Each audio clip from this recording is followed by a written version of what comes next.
This is the story of a man named Stanley. Stanley worked for a company in a big building where he was employee number 427. Employee number 427's job was simple. He sat at his desk in room 427 and he pushed buttons on the keyboard. Orders came to him through a monitor on his desk, telling him what buttons to push, how long to push them, and in what order. This is what employee 427 did every day of every month of every year. And although others might have considered it soul-winning, Stanley relished every moment that the orders came in, as though he had been made exactly for this job. And Stanley was happy. And then one day, something very peculiar happened. Something that would forever change Stanley. Something he would never quite forget. He had been at his desk for nearly an hour when he realized that not one single order had arrived on the monitor for him to follow.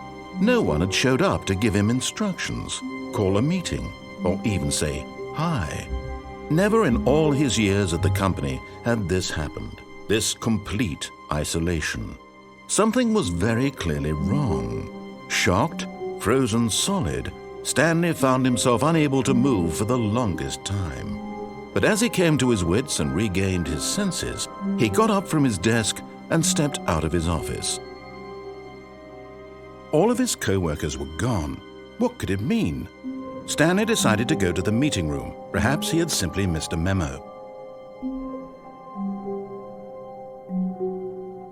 When Stanley came to a set of 2 open doors, he entered the door on his left. The meeting room, yes, that's where everyone would be. Yet there was not a single person here either. Feeling a wave of disbelief, Stanley decided to go up to his boss's office, hoping he might find an answer there. Stepping into his manager's office, Stanley was once again stunned to discover not an indication of any human life. Shocked, unraveled, Stanley wondered in disbelief who orchestrated this, what dark secret was being held from him. What he could not have known was that the keypad behind the boss's desk guarded the terrible truth that his boss had been keeping from him, and so the boss had assigned it an extra secret PIN number. But of course, Stanley couldn't possibly have known this. Stanley simply began entering random codes into the keypad, knowing full well the sheer statistical unlikelihood that this would ever result in a correct combination. Yet incredibly, by simply pushing random buttons on the keypad, Stanley happened to input the correct code by sheer luck. Amazing! He stepped into the newly opened passageway. Descending deeper into the building, Stanley realized he felt a bit peculiar. It was a stirring of emotion in his chest, as though he felt more free to think for himself, to question the nature of his job. Why did he feel this now, when for years it had never occurred to him? This question would not go unanswered for long. Stanley walked straight ahead through the large door that read Mind Control Facility. The lights rose on an enormous room packed with television screens. What horrible secret did this place hold? Stanley thought to himself. Did he have the strength to find out? Now the monitors jumped to life, their true nature revealed. Each bore the number of an employee in the building, Stanley's co-workers. The lives of so many individuals reduced to images on a screen, and Stanley, one of them, eternally monitored in this place where freedom meant nothing. This mind control facility, it was too horrible to believe. It couldn't be true. Had Stanley really been under someone's control all this time? Was this the only reason he was happy with his boring job? That his emotions had been manipulated to accept it blindly? No, he refused to believe it. He couldn't accept it. His own life in someone else's control? Never! It was unthinkable. Wasn't it? Was it even possible? Had he truly spent his entire life utterly blind to the world? But here was the proof. The heart of the operation, controls labeled with emotions, happy or sad or content, walking, eating, working, all of it monitored and commanded from this very place.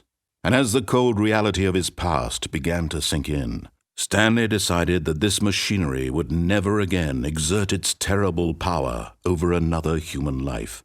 For he would dismantle the controls once and for all.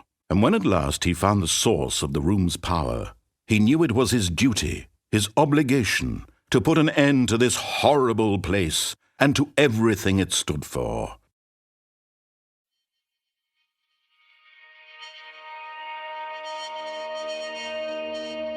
Blackness and a rising chill of uncertainty. Was it over?